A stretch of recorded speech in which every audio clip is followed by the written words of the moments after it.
Entonces, miren, lo que estamos haciendo, como es más que obvio, es el diseño estructural de una edificación de albañilería confinada. Y eh, de acuerdo a lo que estamos revisando, el diseño tiene que hacerse por desempeño, ¿no? Si ustedes recuerdan, el diseño por desempeño es, digamos, establecer diferentes escenarios de carga y para a los que va a estar expuesta la estructura. Y luego para cada escenario lo que se debe hacer es definir el desempeño deseado, ¿no? Bien. En el caso de las edificaciones de albañilería, bueno, se establecen dos escenarios de cargas, denominados sismo moderado y sismo severo. En realidad, no es que solo actúe el sismo, sino que actúa el sismo, eh, digamos, de manera simultánea con las cargas de gravedad, ¿no? Entonces, son las cargas de gravedad más el sismo moderado, las cargas de gravedad más el sismo severo. Entonces, son esos dos escenarios que se han considerado a efectos de, digamos, elaborar el diseño de una edificación de albañilería confinada. ¿Bien? Lo que corresponde al sismo moderado es básicamente el control de la fisuración, ¿no? Y como ustedes recuerdan, es lograr que el cortante actuante bajo la acción del sismo moderado siempre resulte menor que el 55% del cortante resistente. Y bajo la acción del sismo severo, aquí hay una mayor cantidad de verificaciones o cálculos que efectuar. Por ejemplo, uno de ellos es revisar la resistencia global al corte de cada uno de sus entrepisos. La resistencia al cortante de los muros en una determinada dirección y un determinado entrepiso resulte mayor o igual que el cortante de entrepiso calculado bajo la acción del sismo severo. Es aquí donde nosotros, me parece, no, disculpen, y luego hay que calcular las fuerzas que generan el sismo severo, ¿no? Es decir, el cortante actuante y el momento actuante. Y es aquí donde nosotros nos hemos quedado, ¿no? En el cálculo de VU y MU. A partir de acá viene lo que sería el diseño de los elementos de refuerzo y otras verificaciones que pretendemos hacer hoy día. Así que se supone que ya digamos, estamos en condiciones de calcular el cortante actuante, el momento actuante bajo la acción del sismo severo, y a partir de ahí vamos a entrar a otra etapa. ¿Bien? Eh, bien. Entonces, lo que vamos a hacer hoy día es eh, revisar el diseño de los elementos de refuerzo de un muro de albañilería confinado. Los elementos de refuerzo vienen a ser la columna y la viga de concreto que enmarcan al paño de albañilería, ¿no? Y el diseño de esos elementos de refuerzo se deben hacer dependiendo del tipo de solicitación al que va a estar expuesta. A ver, aquí hay un problema, parece que presioné un botón que no debí presionar. Bien, vuelvo a ingresar nuevamente a la...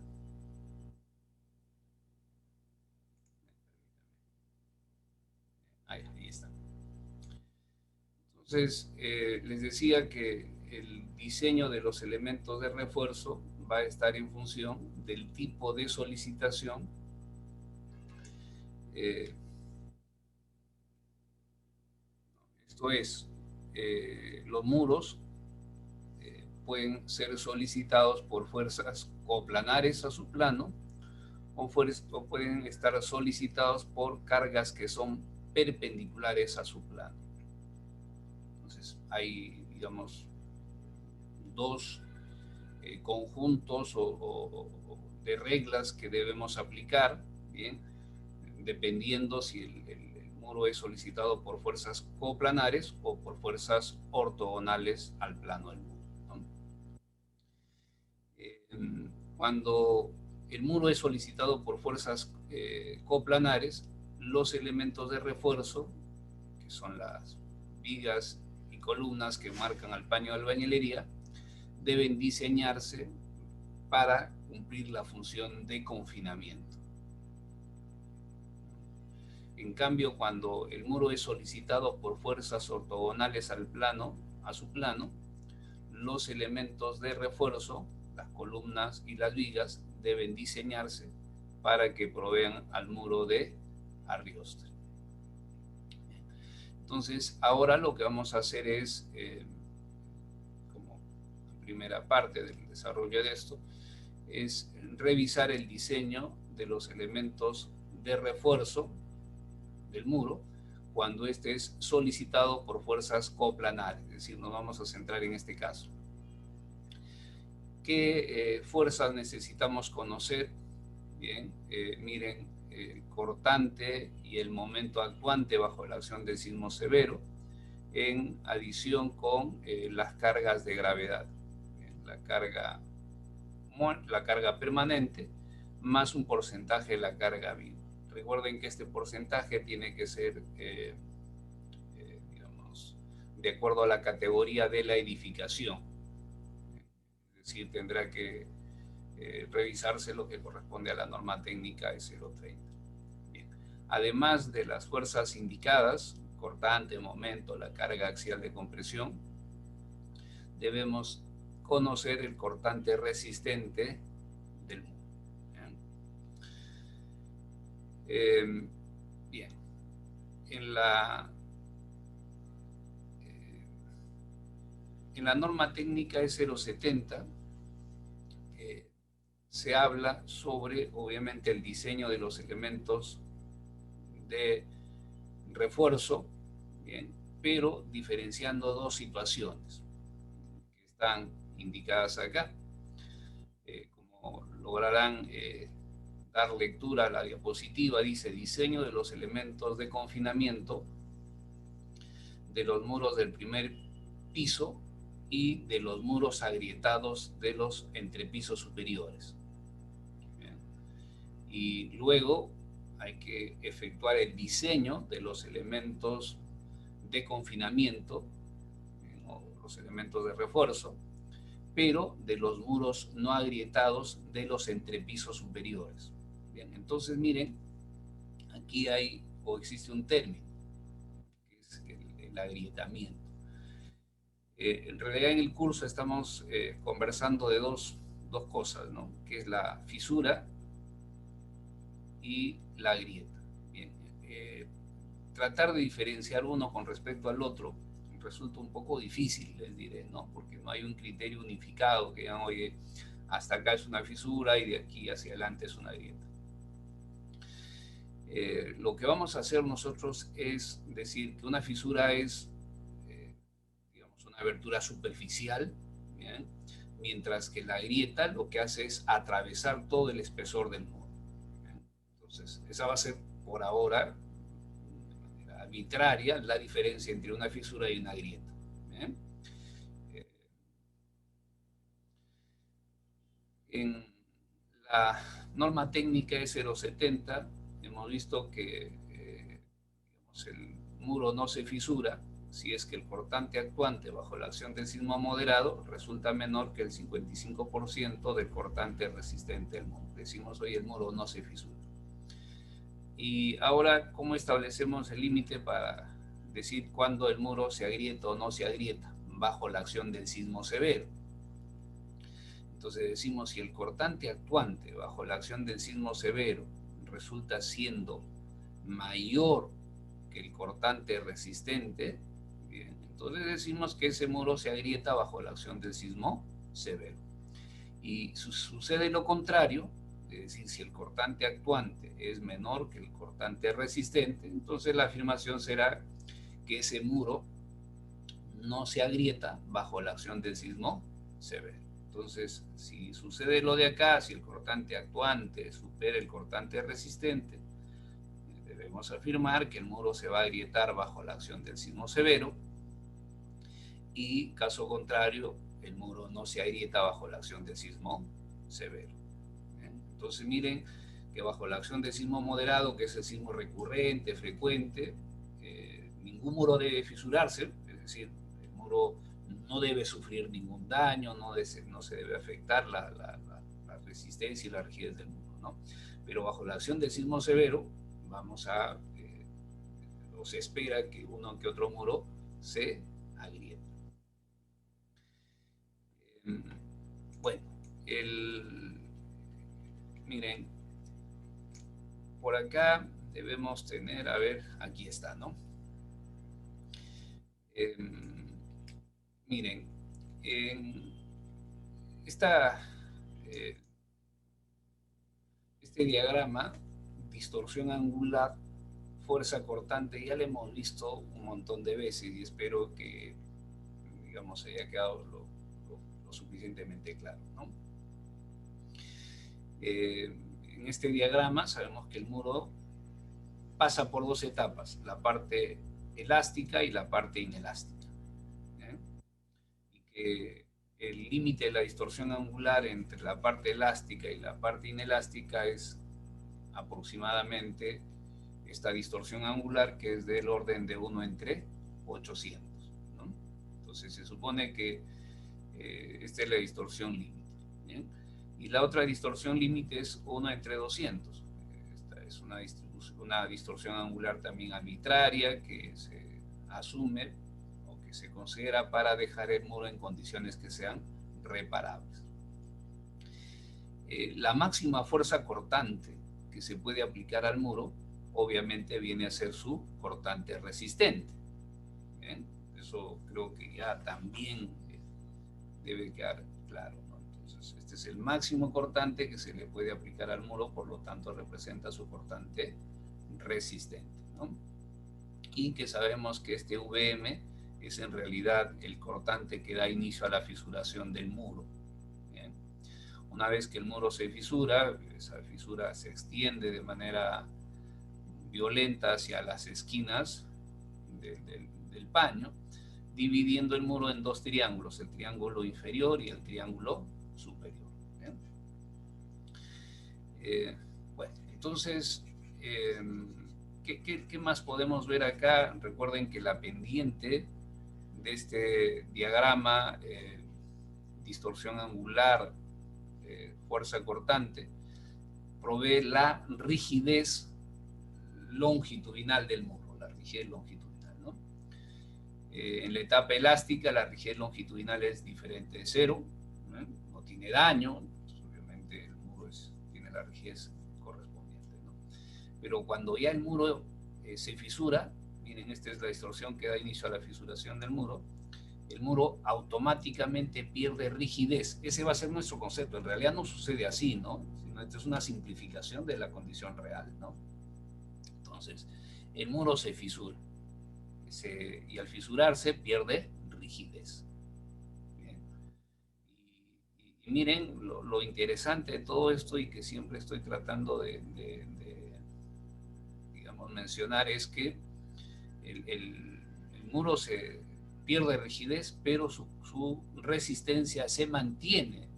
VM representa la resistencia. Inclusive, miren, hasta esta distorsión de 1 entre 200, que se supone que es la distorsión máxima que esperamos que el muro desarrolle para que éste quede en situaciones de reparable, ¿no? Entonces, el muro pierde rigidez, pero mantiene su resistencia. Esa característica de que el muro pierda rigidez, pero mantenga su resistencia, a eso le llamamos nosotros ductilidad. Entonces, el muro es dúctil. Recuerden que estoy viendo un muro de albañilería confinada, ¿no? Entonces, un muro de albañilería confinada es dúctil. En cambio, bueno, y la ductilidad del muro de albañilería confinada depende de los elementos de concreto reforzado. Si le quitamos los elementos de concreto reforzado, bien, tenemos un muro de albañilería simple, y ese muro de albañilería simple tiene un comportamiento frágil. Es decir, llegamos acá y simplemente se presenta la falla del muro. ¿Bien? Entonces, son los elementos de refuerzo los que, digamos, le dan la ductilidad a la albañilería, ¿no? Ahora miren, aquí hay otra cosa más que espero se logre entender, ¿no? Y que es recontra vital porque tiene que ver con este método de diseño por capacidad, ¿no? Diseño por capacidad. Es un término que ustedes como ingenieros o futuros ingenieros deberían ir revisando. ¿Bien? Es difícil entender este concepto, les diré, porque, bueno, estamos recién aprendiendo el proceso del diseño y hay términos que por aquí y por allá se nos van, ¿no? Pero hay que leer, pues la lectura es muy importante, ¿no? Bien. Miren, lo que quería mencionar y que para mí, digamos, es importante es que ustedes visualicen que el máximo cortante que se le puede aplicar al muro es VM. Más de ese cortante no se le puede aplicar al muro. ¿Por qué?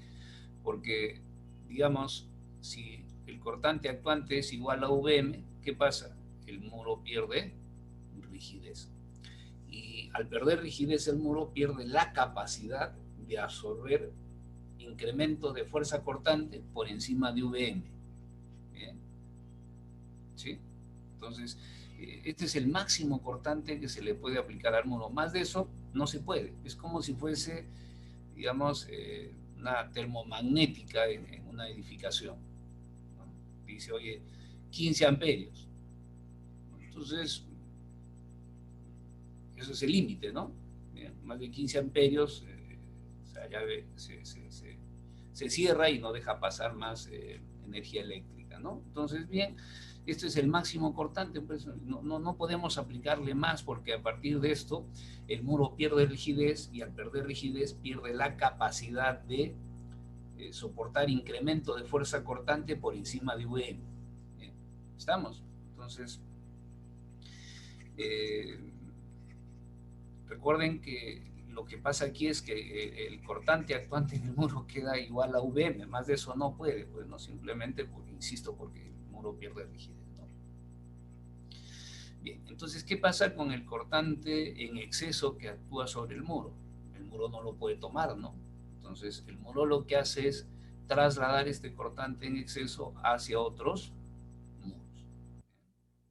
Si oye, mira, ya pues aquí llegué, ¿no? Yo voy a seguir con mi cortante VM, me voy a seguir deformando y cualquier cortante en exceso lo voy a pasar a otro. Esa propiedad de poder trasladar el cortante en exceso a otros muros se llama o toma nombre de redistribución. Entonces, un muro que es dúctil o cualquier elemento que tiene esa propiedad de ser dúctil, luego tiene la capacidad de redistribuir fuerzas, ¿no? Pasar lo que no puede soportar, ¿no?, a otros elementos estructurales. Y esa redistribución también es, digamos, un término que supongo que para ustedes resulta un poco difícil de visualizar, pero que también está muy presente en el diseño. Bien, entonces, que quede así, ¿no? Que este además representa el máximo cortante que se le puede aplicar al muro. Más de eso no puede, ¿no es cierto? Ahora miren, regresemos a esta diapositiva. Recuerden que vamos a tener que diseñar los elementos de confinamiento, primero para los muros del primer entrepiso y los muros agrietados de los entrepisos superiores. Y luego vamos a tener que diseñar los elementos de confinamiento de los muros no agrietados de los entrepisos superiores. Entrepiso superior es el del segundo hacia adelante. ¿Bien? Entonces, del segundo hacia adelante hay que verificar si el cortante actuante es mayor o igual que el cortante resistente. Si notamos que un muro ubicado del segundo entrepiso hacia arriba tiene esta condición, será un muro que se agrieta bajo la acción del sismo severo. Se diseñará con el número 1 que hemos puesto por acá, ¿no? Y si notamos que un muro, o en un muro, el cortante actuante bajo la acción del sismo severo es menor que el cortante resistente, entonces ese muro se diseñará con el numeral 2. Bien, entonces son dos situaciones que hay que diferenciar. Ahora miren, notarán que los elementos de confinamiento de los muros del primer entrepiso deben diseñarse considerando que esos muros se agrietan, independientemente si se cumple o no esta desigualdad. Bien, entonces, todos los muros, todos los elementos de confinamiento de todos los muros del primer entrepiso se van a diseñar considerando que los muros se agrietan bajo la acción del sismo severo. Entonces aquí quisiera un poco tratar de explicar el asunto, ¿no? Miren, si nosotros empujamos el edificio en esta dirección, ¿no? Estoy tratando de mirar el edificio de acá, ¿no? Entonces empujamos, esta es la fuerza inercial en este techo. Empujamos, empujamos, empujamos, ¿no? Y lo que hay que entender es que siempre va a haber un muro que es el más débil y otro muro que es el más fuerte. Entonces empujamos, empujamos hasta que probablemente en el muro más débil, digamos, el cortante actuante es igual al cortante resistente. En ese instante el muro se agrieta, pierde rigidez, ¿no? Entonces, si el muro pierde rigidez, pierde la capacidad de oponerse a la deformación, es decir, a partir de ese instante, ese muro ya no forma parte del sistema que provee rigidez lateral a la edificación. Miren que estoy tratando de hablar en ciertos términos. Miren, les decía que una vez que ese muro se agrieta, pierde rigidez, ¿se acuerdan? Bien, y por lo tanto ya no forman parte del sistema que provee rigidez al edificio, ¿sí? Porque simplemente su rigidez se vuelve igual a cero. El muro pierde capacidad de oponerse a la deformación, pero su resistencia se mantiene. ¿Se acuerdan? El muro pierde rigidez, pero su cortante resistente se mantiene. Es decir, el muro ya deja de formar parte del sistema que provee rigidez lateral a la edificación, pero sigue formando parte del sistema que provee resistencia al cortante, ¿no? Bien, bien. ¿Estamos? Entonces el muro tiene resistencia, pero pierde su rigidez. Ese muro, insisto, deja de formar parte de, digamos, el sistema que provee rigidez lateral a la edificación, pero sigue formando parte del sistema que provee resistencia al cortante a ese entrepiso. Entiéndanlo así, no sé si estoy suficientemente claro en la descripción que estoy haciendo, ¿no? Ahora, bien, eso sucedió con un muro. Luego, acuérdense que seguimos empujando el edificio y cualquier cortante actuante por encima de VM en ese muro se comienza a trasladar a otros muros. Se comienza a trasladar a otros muros. Y sigo así hasta que otro muro se agrieta. ¿Bien? Y así hasta que todos los muros se agrietan. Si todos los muros de ese entrepiso se agrietan, ¿qué sucede? Ese entrepiso ya no tiene rigidez lateral. ¿Bien? Ese entrepiso, o en ese entrepiso se van a concentrar las deformaciones. Ese entrepiso no va a tener la posibilidad de oponerse a la deformación, ¿no? Ahí se concentran las deformaciones inelásticas, decimos, ¿no? Suena un poco medio bonito eso. ¿Bien? Es decir, ese entrepiso se transforma en un entrepiso blando. ¿Bien? Un entrepiso blando. Es decir, lo que sucede acá, el entrepiso blando. Es ahí donde se concentran las deformaciones. Y si a eso le sumamos las cargas de gravedad, bueno, las cargas de gravedad en combinación con las cargas laterales luego van a generar el colapso del edificio. Es decir, la idea es diseñar los elementos de confinamiento de los muros del primer entrepiso pensando en la situación más desfavorable, que sería esta, ¿no? Que todos los muros del primer entrepiso se agrietan bajo la acción del sismo severo. Esa sería la situación más pésima. Ahora, todos deben entender lo siguiente, y espero que sea así. Bien, la situación más desfavorable obviamente es que se presente lo de acá, ¿no? Que todos los muros del primer entrepiso pierdan rigidez, se transformen en entrepiso blando. Si eso sucede, el edificio colapsa. Pero si ese mecanismo se presenta en el último entrepiso, no pasa absolutamente nada, ¿no es cierto? ¿Sí? O sea, la supervivencia de la estructura depende mucho de los muros del primer entrepiso. Ahora, miren, las evidencias que se han ido recolectando en el tiempo muestran que digamos, lo más común es que bajo la acción del sismo severo, los muros del primer entrepiso lleguen a agrietarse, mientras que los muros de los entrepisos superiores no se agrietan, lo que sucede acá, ¿no? Pero hay situaciones que son, o que se pueden presentar, como la que se da aquí en la foto de la derecha.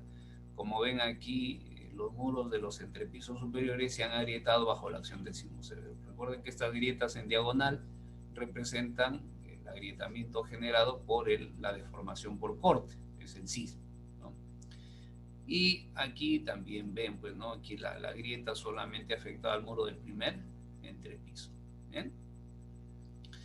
Ahora, miren, bueno, esta imagen ha sido extraída del libro del ingeniero San Bartolomé y me parece fenomenal, ¿no? A veces no le damos importancia a un dibujo, pero y resulta que es muy vital, ¿no? Bien, aquí la idea es descubrir qué fuerzas vamos a considerar en el diseño de los elementos de confinamiento, ¿bien? De las columnas y la viga solera. ¿Bien? Interesa en realidad las columnas. La viga solera en general no va a tener solicitaciones muy importantes. ¿Estamos? ¿Sí? Entonces, interesa las solicitaciones en las columnas. Bien. Entonces, cuando el ingeniero San Bartolomé desarrolló esta diapositiva, digamos, la metodología de diseño estaba aún en proceso, ¿no?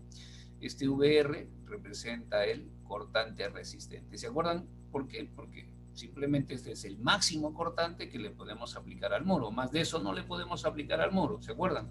Porque simplemente el muro pierde rigidez y pierde la habilidad de absorber incremento de fuerza cortante. Entonces, aquí el muro se ensaya por una fuerza cortante igual a V.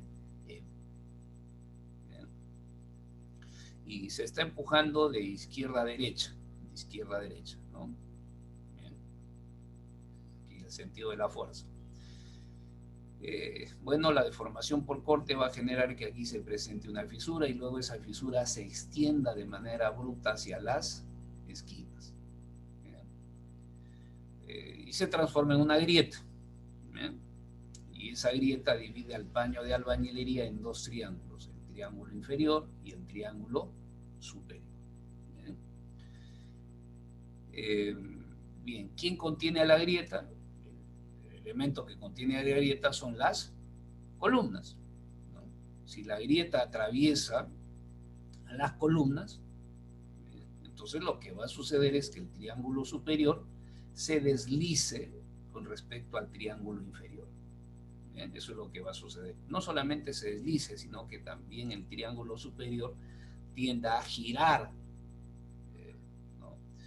con respecto al triángulo inferior, girar con respecto a este punto de acá que se le llama el talón del muro. ¿Sí?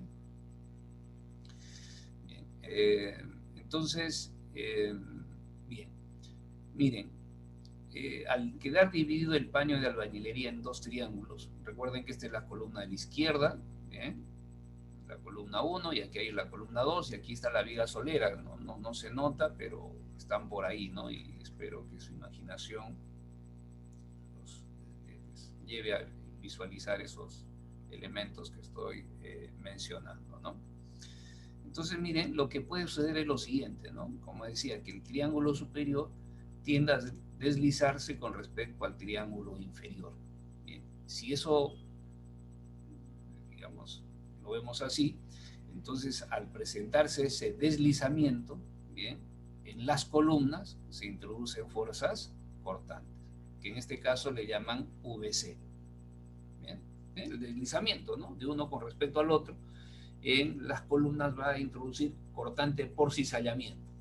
Trata de cizallar, este de acá se mueve hacia la derecha, ¿no? Y en ese efecto trata de cizallar a las columnas, es decir, a las columnas le introduce fuerzas cortantes. ¿Bien? Pero si las columnas son lo suficientemente robustas, fuertes, ¿no?, entonces evitan esa tendencia al deslizamiento. Luego este triángulo trata de girar, no sé, traten de imaginarse que este triángulo gira en sentido horario, gira con respecto a este punto. Cuando gira así, bien, notarán que en la columna de la izquierda va a introducir esfuerzos de tracción y en la columna de la derecha va a introducir fuerzas de compresión. ¿Bien? ¿Sí? Ahora, todo esto se está viendo desde el punto de vista de la fuerza sísmica, representada aquí como VM. Es decir, lo que estamos tratando aquí de identificar son las fuerzas producidas por el sismo, VM. ¿Bien? A esto le voy a dar la columna 1, la columna 2. En la columna 1 actúan estas fuerzas, miren. Tracción, ¿bien?, y fuerza cortante. ¿Bien? Y en la columna 2 actúan estas fuerzas de acá, compresión y fuerza cortante. Esto es lo que le corresponde a la columna 1 y esto es lo que le corresponde a la columna 2. Bien, ahora lo que hay que recordar es que el sismo es una carga cíclica, ¿no? Es decir, no es una carga monotónica en un solo sentido, ¿no? Es carga cíclica. El muro se va a empujar de izquierda a derecha o derecha a izquierda. Cuando el muro se empuje en esta dirección, es decir, aquí tenemos VM, lo que va a suceder es que la columna de la izquierda esté en esta situación de acá y la columna de la derecha en esta situación de acá. ¿Estamos? Entonces, estas son las fuerzas que hay que considerar en el diseño de esas columnas. Ahora, recuerden que, digamos, caramba, otra vez esto.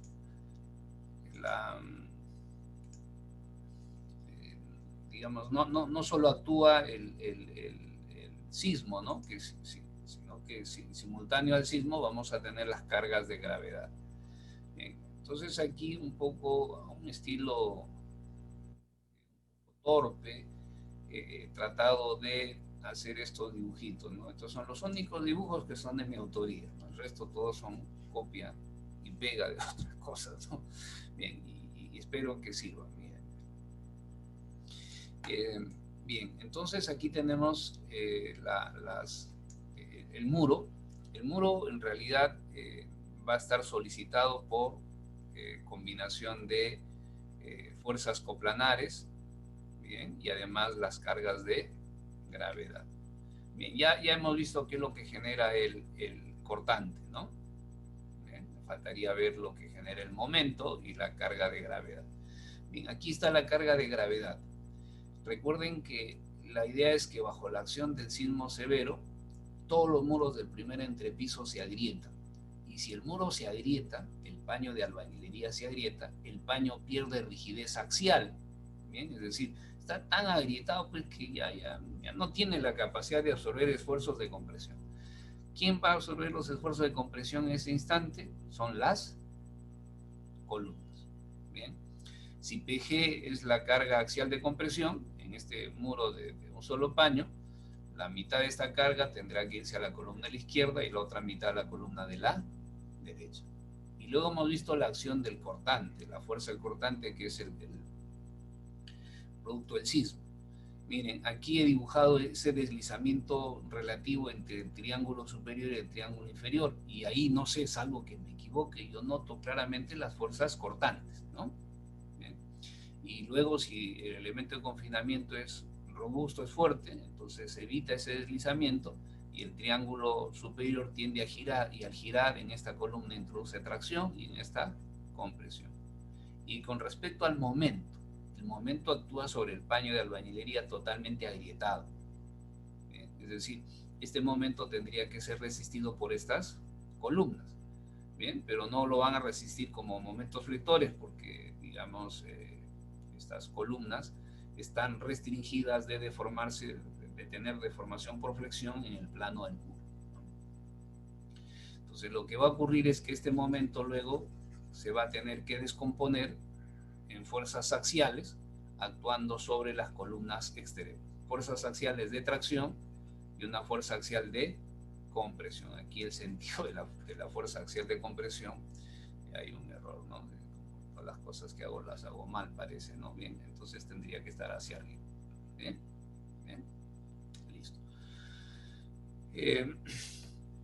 Bien, recuerden que estamos centrando nuestra atención ahora al diseño de los elementos de refuerzo de los muros del primer entrepiso y de los muros agrietados de los entrepisos superiores. ¿Bien?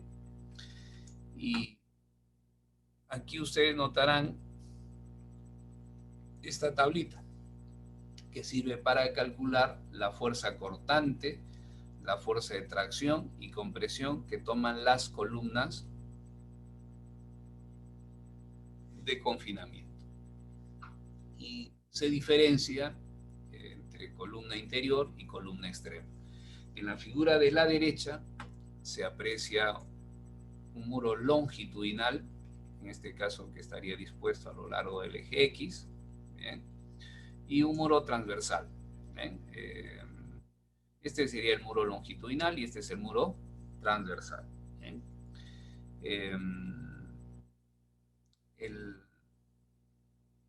Se aplica la fuerza cortante en el muro, que este es el máximo cortante que podemos introducir al muro,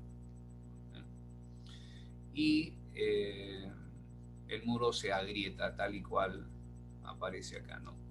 Miren, este muro de acá es de 2 paños y, digamos, de 2 entrepisos, ¿no?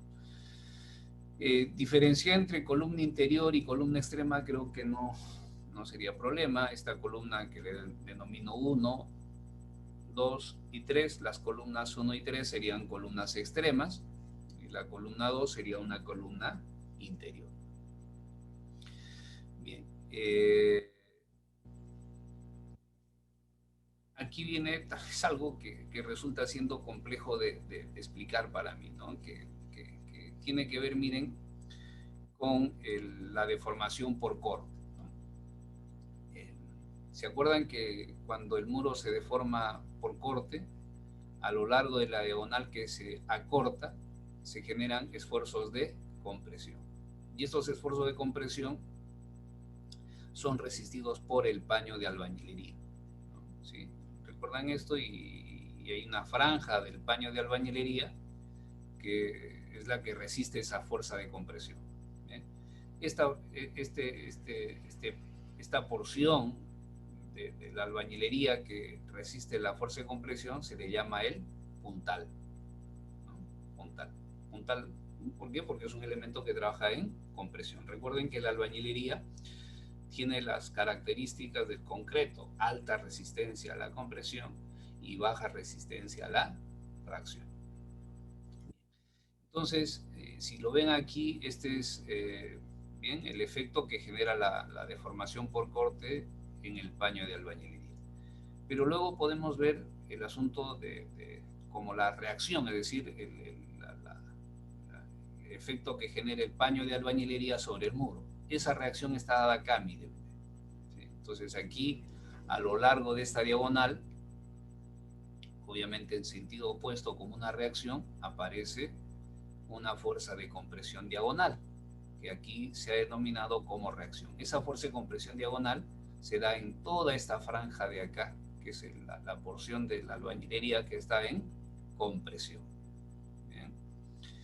Y entonces ahí aparece esa fuerza de compresión diagonal, que es el resultado del puntal comprimido, ¿no? Y miren, esa fuerza, si ustedes se dan cuenta, aquí está VM, esta fuerza de acá va a tener dos componentes.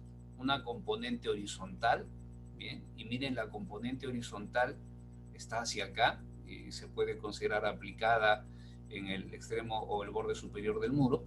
Esta componente horizontal se opone al sismo. ¿Sí? No sé si se logra visualizar. El sismo empuja de izquierda a derecha, mientras que el muro lo que hace es empujar de derecha a izquierda, se opone. Se opone. ¿Bien? Para eso necesitamos que este ángulo sea pequeño o grande. Lo dejo para que ustedes lo vayan viendo, ¿no? Y eso tiene que ver con el tamaño del paño. Les había comentado en algún momento que los paños deben tender a ser cuadraditos, ¿no? ¿Para qué? Para que sus componentes, tanto la horizontal y la vertical, vayan al lado digamos, de mejorar el comportamiento del muro, ¿no? Bien. Pero miren, además de esta componente horizontal, hay una componente vertical.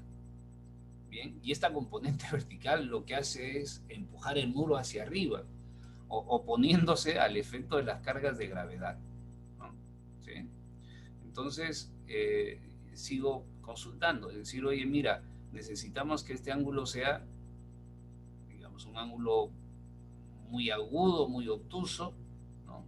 O que sea 45 grados, ¿no? Y eso lo dejo ahí pendiente, ¿no? O sea, es decir, la inclinación de esta diagonal va a influir sobre la magnitud de las componentes. Y como ven, lo que necesitamos es que esas componentes tengan la mayor intensidad posible, ¿no? Porque son las que se van a oponer tanto al efecto del sismo como al efecto de las cargas de gravedad. Bien, ahora veamos qué es lo que sucede con las ecuaciones, ¿no? Y luego haremos por ahí uno que otro comentario. Miren, para calcular la fuerza cortante en las columnas interiores y extremas, como verán, necesitamos conocer el cortante resistente del muro en el primer entrepiso, que es un dato que ya lo hemos calculado ¿no? Entonces se conoce. Y luego necesitamos LM. LM es la longitud del paño mayor o el 50% de la longitud del muro, lo que resulte siendo mayor. NC es el número de columnas que tiene el muro. Bueno, en este caso el muro tendría 3 columnas, ¿no? Y no hay más, ¿no? Es decir, son datos que se pueden obtener muy rápidamente, ¿no? Lo que pueden notar es que la columna extrema tiene mayor cortante que la columna interior. Esto en realidad no es cierto. Todas las columnas desarrollan la misma fuerza cortante. Al asignarle mayor fuerza cortante a las columnas extremas es con la intención de sobredimensionar estas columnas extremas, ¿no? ¿Sí? ¿Por qué? Porque se ha visto que el comportamiento del muro depende mucho de la resistencia al corte de las columnas extremas. Entonces, esto es una cuestión arbitraria que se ha colocado ahí en la norma técnica de 070. Y para calcular la fuerza de tracción y compresión, mire, necesitamos valorar PC y F. Bien, entonces, veamos qué significa PC. Es la sumatoria de las cargas gravitacionales siguientes. Carga vertical directa sobre la columna de confinamiento, mitad de la carga axial sobre el paño del muro a cada lado de la columna, es así como se determina la carga vertical directa, y carga proveniente de los muros transversales de acuerdo a su longitud tributaria. Es decir, si estamos revisando este muro sería el muro longitudinal, este muro tiene su carga PG. ¿Bien? Y esa carga PG, que es la carga directa, luego se distribuye entre las tres columnas. ¿Y cómo se distribuye? Tal y cual se indica acá, en función a la longitud tributaria de cada una de las columnas. Por ejemplo, estos son la longitud de los paños, ¿no? Bien, L1 y L2. A esta columna tendría una longitud tributaria que sería la mitad de L1. Bien. Esta columna 2 tendría como longitud tributaria, obviamente, la mitad de la longitud del paño de la izquierda más la mitad de la longitud del paño de la derecha, ¿no? Bien. Entonces todo esto sería la longitud tributaria de la columna 2. Y de la columna 3, la longitud tributaria sería el 50% de L2. Entonces no hay gran cosa ahí, ¿no? Entonces es así como se hace el reparto de la carga directa. Pero, miren, luego dice, hay que considerar también el aporte de la carga de los muros transversales. Es decir, en esta columna, la columna 1, va a tener una carga correspondiente al peso propio del muro, ¿bien? Y obviamente el peso del muro transversal, algo del peso del muro transversal le tiene que llegar a esta columna. ¿Cuánto? Bueno, en función de la longitud tributaria o del ancho efectivo del muro transversal, que si ustedes recuerdan era el mayor valor entre 6 veces el espesor del muro transversal o 1/4 de la longitud libre del muro transversal. Ya seguramente con el cálculo iremos asociando todas estas cosas que estamos viendo. Entonces, sumamos la carga directa más la carga indirecta en cada una de las columnas y obtenemos PC. Ahora, el F. Bien, bien. Entonces, F tiene que ver con el momento. Miren, cuando el sismo viene en este sentido, aquí en la base del muro hay un momento, M1. Bien. Pero recuerden que la componente horizontal del puntal comprimido está por acá. Bien.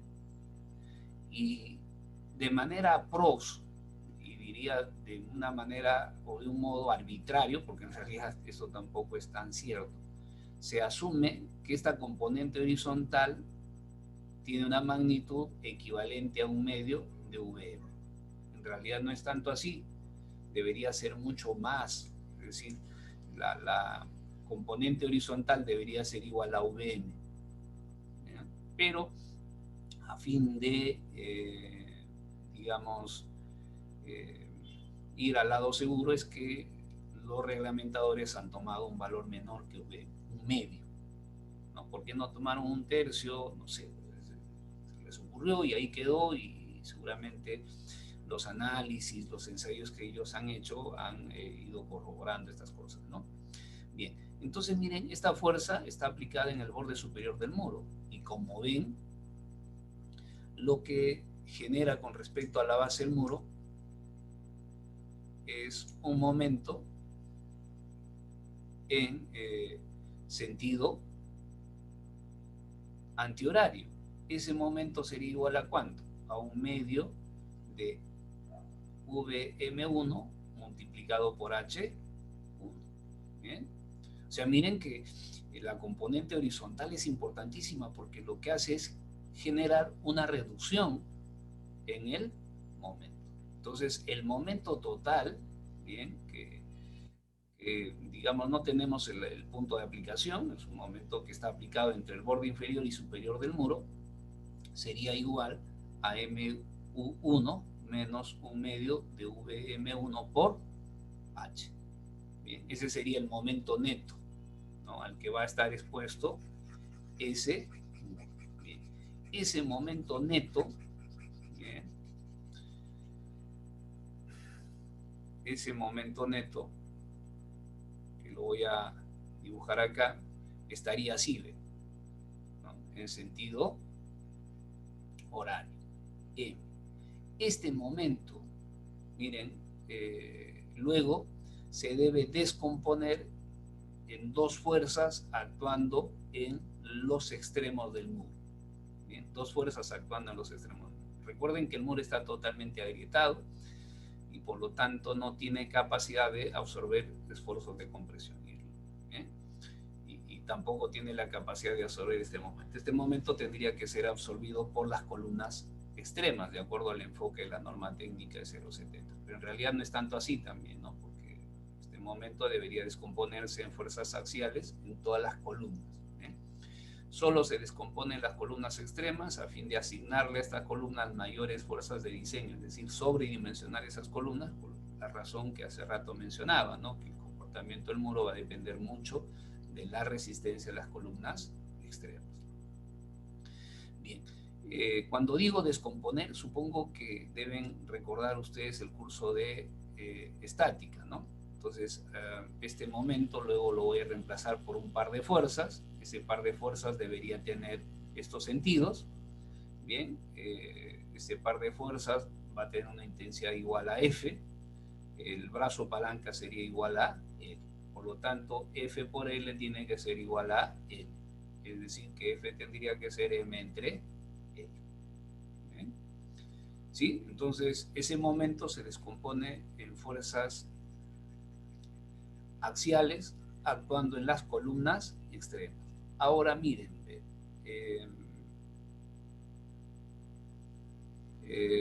con respecto a este momento, el muro va a girar en sentido horario, ¿no? Al girar el muro en sentido horario, al girar el muro en sentido horario,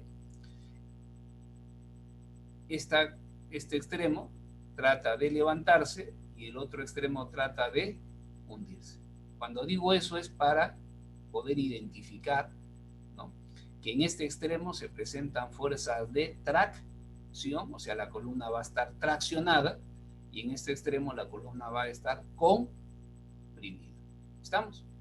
Bien, entonces, este momento luego se descompone en un par de fuerzas de tracción y compresión que se van a presentar en las columnas extremas. Pero el sismo es una carga cíclica, no es una carga monotónica, es decir, el sismo puede actuar de derecha a izquierda y el momento neto queda así. Entonces, al girar así, bien, aquí en esta columna se va a presentar fuerzas de compresión y en esta columna fuerzas de tracción. Ahora, si lo vemos como la reacción, ¿no?, es decir, este momento aquí aparece una fuerza, este es ya como reacción, no como acción, una fuerza de tracción, y aquí una fuerza de compresión que tiene una magnitud igual a F. Bien. Entonces, aquí tienen el valor de F. El momento se descompone en fuerzas axiales actuando sobre las columnas extremas. Entonces, bien, ahora sí creo que ya tenemos un panorama de cómo tratar de interpretar esta ecuación, ¿no?, o estas ecuaciones. Miren, con respecto a la tracción, en las columnas interiores dice que sería VM1 por H entre L menos PC. Ese VM1 por H entre L, ¿qué representa? Miren, recuerden que, si ustedes están escuchando, que aquí aparece una componente vertical. Esta componente vertical empuja el muro hacia arriba y sobre estas columnas produce fuerzas de tracción. Esa fuerza de tracción sería igual a este término de acá. ¿Bien? Y luego las cargas de gravedad producen fuerzas de compresión en la columna. Bien, para que la columna interior esté traccionada, la fuerza de tracción introducida por el sismo debe superar la fuerza de compresión producida por las cargas de gravedad. Y en el caso de las columnas extremas, la fuerza de tracción es el resultado de restar F menos PC. F es la fuerza de tracción en la columna extrema, y PC es la fuerza de compresión producida por las cargas de gravedad. Para que esa columna extrema esté traccionada, F, que es la fuerza de tracción introducida por el sismo, debe superar la fuerza de compresión producida por las cargas de gravedad. Con respecto a las fuerzas de compresión, miren, para las columnas interiores será PC menos VM1 por H entre 2 veces L. Esto de acá representa la tracción introducida por el sismo, por esta componente vertical. Empuja hacia arriba el muro y tracciona las columnas. La idea sería que estos dos deberían ser iguales, ¿no? Bien. Pero miren, aquí se ha reducido a la mitad. Y se reduce a la mitad con la intención de ir al lado más desfavorable. No hay otra razón, ¿no? Hay que ir al lado más desfavorable y en vez de considerar esto, aquí lo disminuimos a la mitad a efectos de maximizar la fuerza de compresión en esa columna. Y en las columnas extremas, la fuerza de compresión será la suma de la fuerza de compresión introducida por las cargas de gravedad más las cargas de compresión introducidas por el sismo. Entonces, ahora lo que vamos a hacer es aplicar estas ecuaciones en el cálculo de las fuerzas de diseño. Bien, para esto, miren, lo que se ha hecho es tomar el muro Y4 del proyecto que ya hemos descrito al inicio. Bien, es el muro Y4. Bien, este muro Y4 tiene dos paños, un paño, otro paño, y obviamente tres columnas que se han denominado C1, C2 y C3. C1 y C3 son columnas extremas y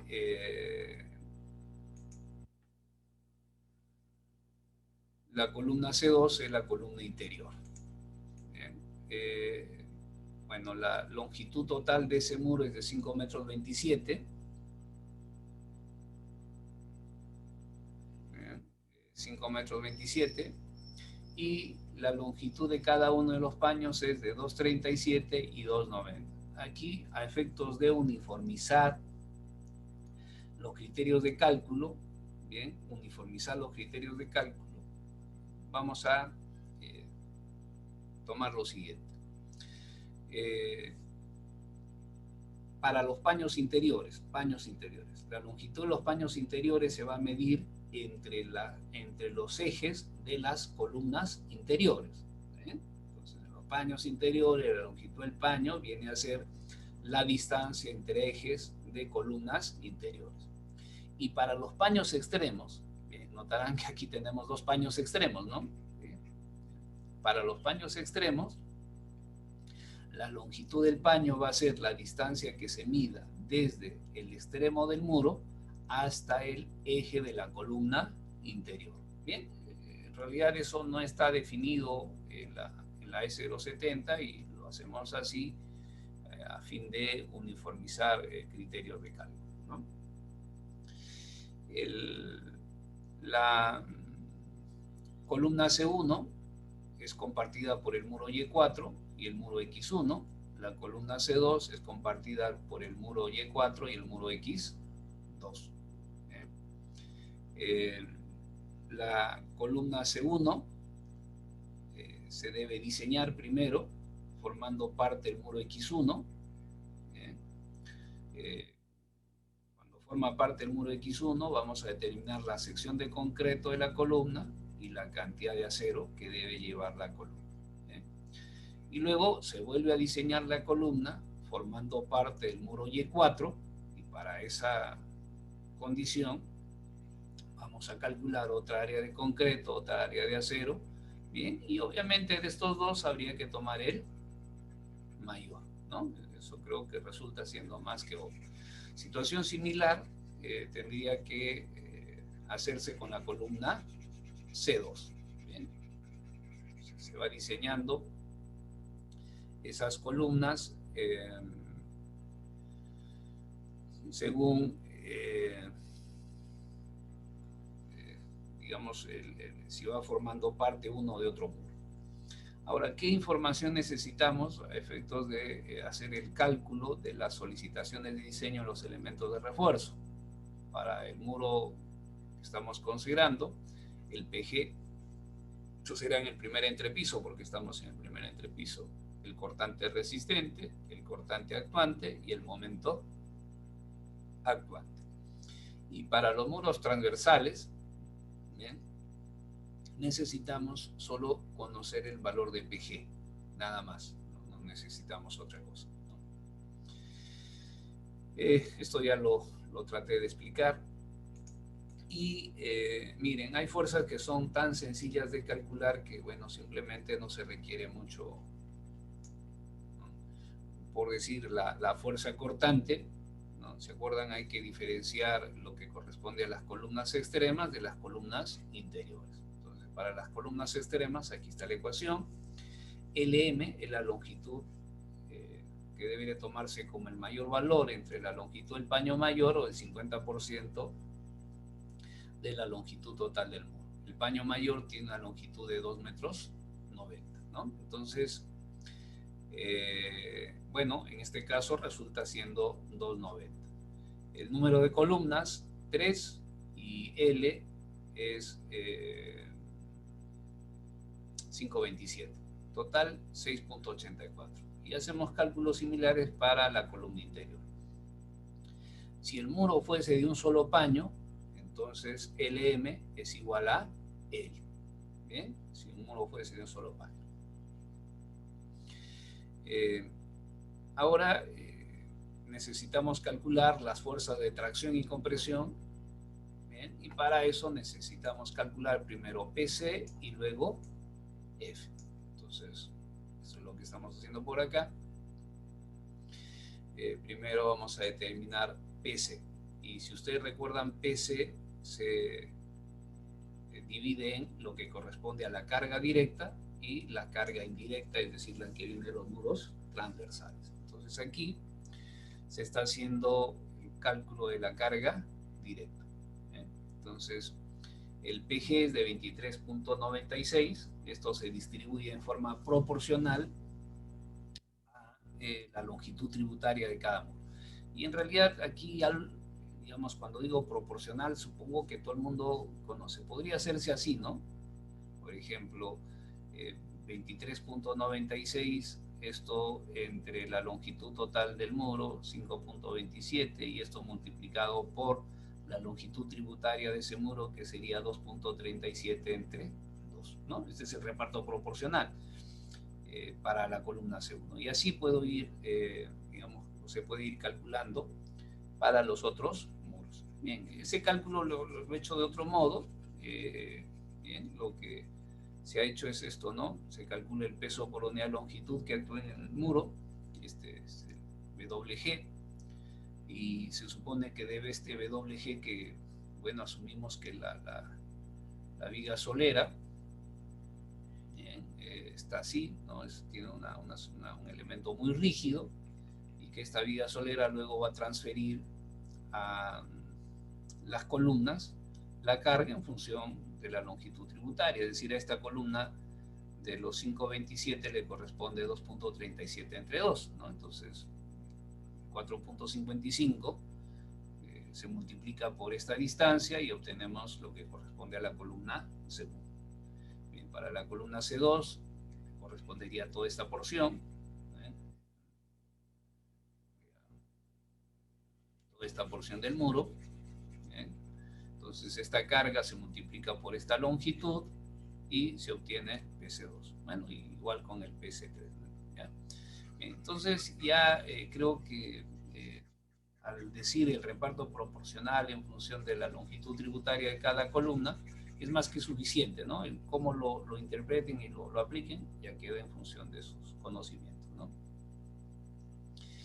Y bueno, luego calculamos la carga indirecta, es decir, las cargas que vienen de los muros transversales. Recuerden que la idea es asumir que todos los muros del primer entrepiso se agrietan bajo la acción del sismo severo, porque este muro X1 y este muro X2 también se agrietan bajo la acción del sismo severo. Entonces, parte del peso de este muro X1 va a llegar a la columna C1, parte del peso del muro X2 o de las cargas de gravedad del muro X2 le va a llegar a la columna C2. ¿Cuánto? En función de sus anchos efectivos. Entonces, aquí se está calculando el ancho efectivo 1 y el ancho efectivo 2. Bien, para B1, la longitud libre de ese muro serían los 2,33 menos el espesor del muro longitudinal, que es 0.3. Lo dividimos entre 4, que hace 0,55. O 6 veces el espesor del muro transversal. El muro transversal tiene un espesor de 23 centímetros. Entonces, 6 por 0.23, 1,38. Nos quedamos con el mayor, 1,38. B2, bien, la longitud libre 335 menos 0.13 entre 4, 0.81 y 6 veces el espesor del muro 1,38. Nuevamente nos quedamos con 1,38. Entonces, del PG del muro X1 a la columna C1 solo le llega lo que queda dentro de beta 1, todo lo que queda dentro de esta región, ¿no? Y ese cálculo está dado acá, miren. Se hace el reparto en forma proporcional al ancho efectivo, 17,14 entre 2,33 por 1,38 llega a 10,15. Igual hacemos con la carga indirecta de la columna 2. Se hace el reparto proporcional y tomando en cuenta que a la columna C2 le llega solo 1,38 m de los 3,35, bueno, a la columna en cuestión le llega a 10,75 toneladas. Aquí hay que tener en estos cálculos pendiente lo que indica la norma técnica de 0,70. Esto es en el cálculo del ancho efectivo. ¿Se acuerdan? En el mayor valor, entre 6 veces el espesor del muro transversal o 1/4 de la longitud libre del muro transversal. Y en aquellos casos, como por ejemplo, que este muro transversal es compartido por estos muros longitudinales, el ancho efectivo debe ser menor o igual a 1/2 de la longitud libre de este paño. Eso hay que tener pendiente en los cálculos que a ustedes les corresponde efectuar más adelante. Bien, ahora aquí lo que se ha hecho es resumir. Miren, se tienen las cargas directas, ¿bien? Y las cargas indirectas. La columna C3 no tiene muro transversal, por lo tanto su carga indirecta es 0. Se suman y se obtienen los valores de PC para cada una de esas columnas. Estas son las fuerzas de compresión que actúan sobre las columnas, ¿no? Y generadas por las cargas de gravedad, solo las cargas de gravedad. Ahora hay que calcular F, ¿bien? Y ya su descripción, es decir, qué significa, ya más o menos lo he ido explicando. Bien, el momento en la base del muro, el momento neto.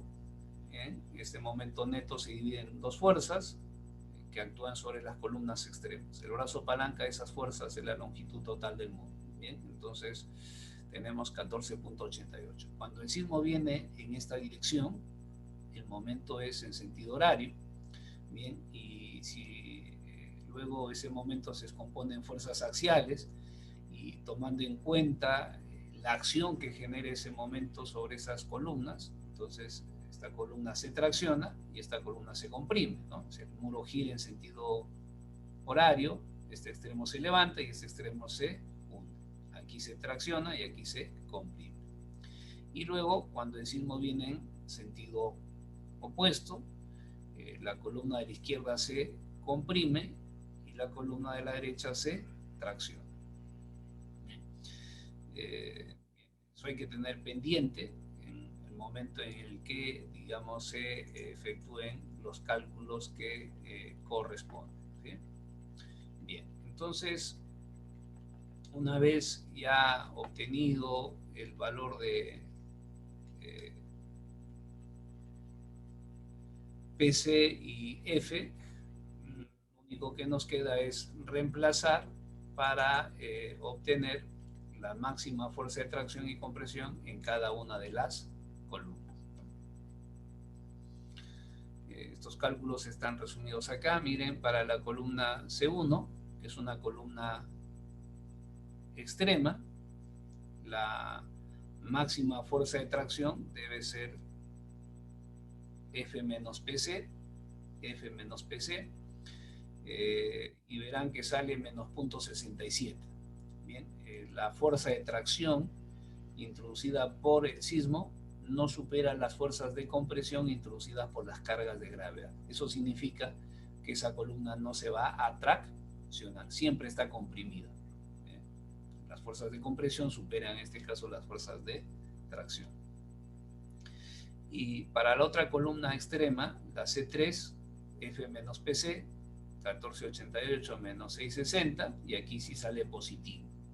La fuerza de tracción introducida por el sismo en esa columna supera la fuerza de compresión producida por las cargas de gravedad. Esa columna sí se tracciona.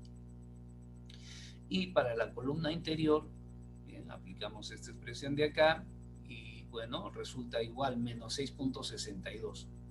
Esta es la tracción introducida por el sismo, la compresión introducida por las cargas de gravedad. Simplemente las tracciones no superan las fuerzas de compresión y esa columna no se tracciona.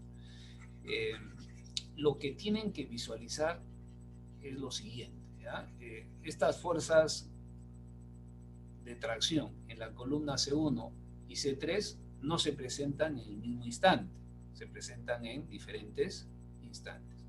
Por ejemplo, para la columna C1, miren,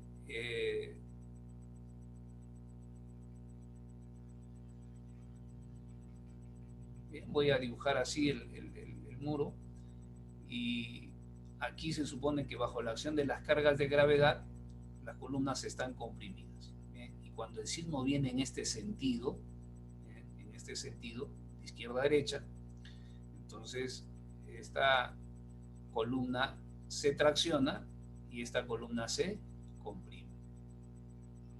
Bien. Y cuando el sismo viene en sentido opuesto, es decir,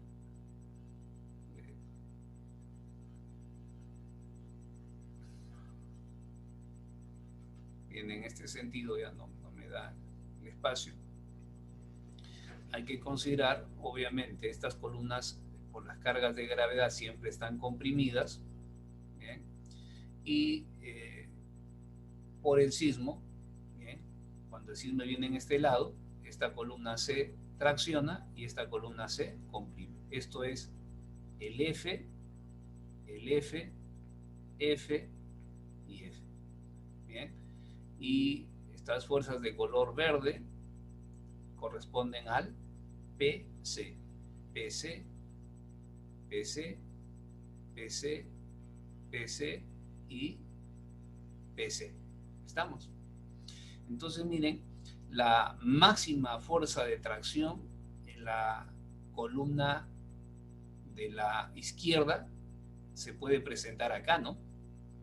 ¿Bien? Que es la fuerza de tracción inducida por el sismo, y aquí tenemos la fuerza de compresión introducida por las cargas de gravedad. Esto tendría que superarlo de acá para que esa columna se traccione. Entonces la máxima tracción en la columna izquierda se presenta en este caso cuando el sismo viene de izquierda a derecha. Y la máxima tracción en la columna de la derecha se presenta cuando el sismo va de derecha a izquierda. Entonces, estas fuerzas de tracción se presentan en diferentes instantes, no se presentan de manera simultánea. Ahora, luego, con respecto a las...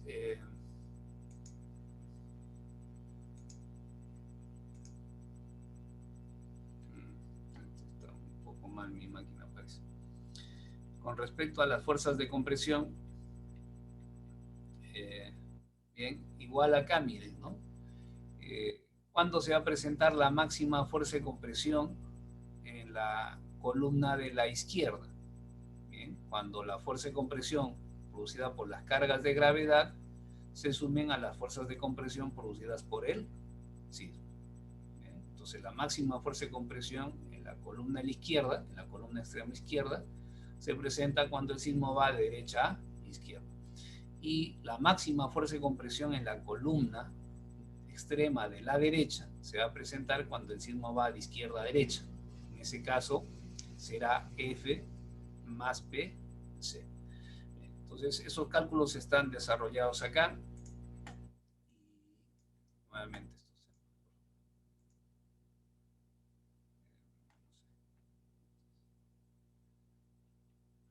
vamos a tener un poquito de paciencia acá.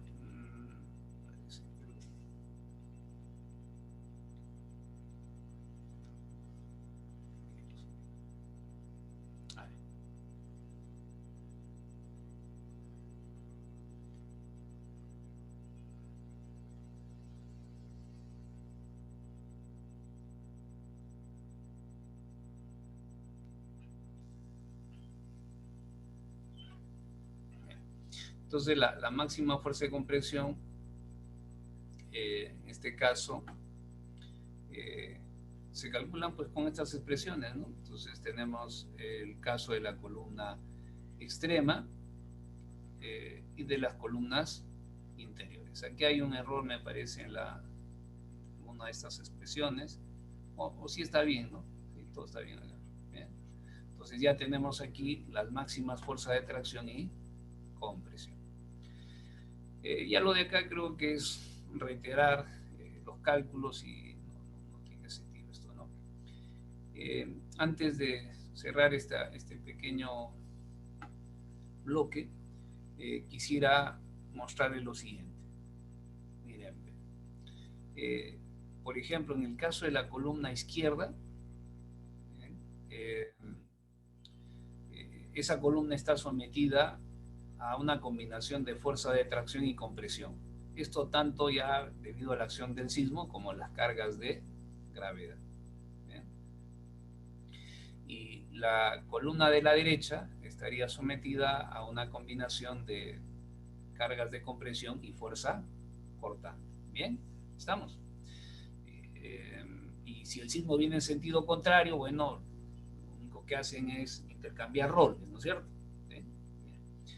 Lo que tienen que apreciar aquí es lo siguiente, que en cualquiera de esas columnas lo que se va a presentar es tracción o fuerza cortante o compresión y fuerza cortante. Es decir, que en una columna no vamos a tener actuando de manera simultánea tracción, compresión y fuerza cortante. Esto no se va a dar. ¿Bien? No se va a dar. O se presenta este caso de acá o se presenta este caso de acá. Pero nunca, nunca vamos a tener, digamos, actuando de manera simultánea en una columna, tracción, compresión y fuerza cortante. ¿Bien? Bueno, entonces voy a dejar de grabar esto. El problema es cómo encuentro. Permítanme un ratito.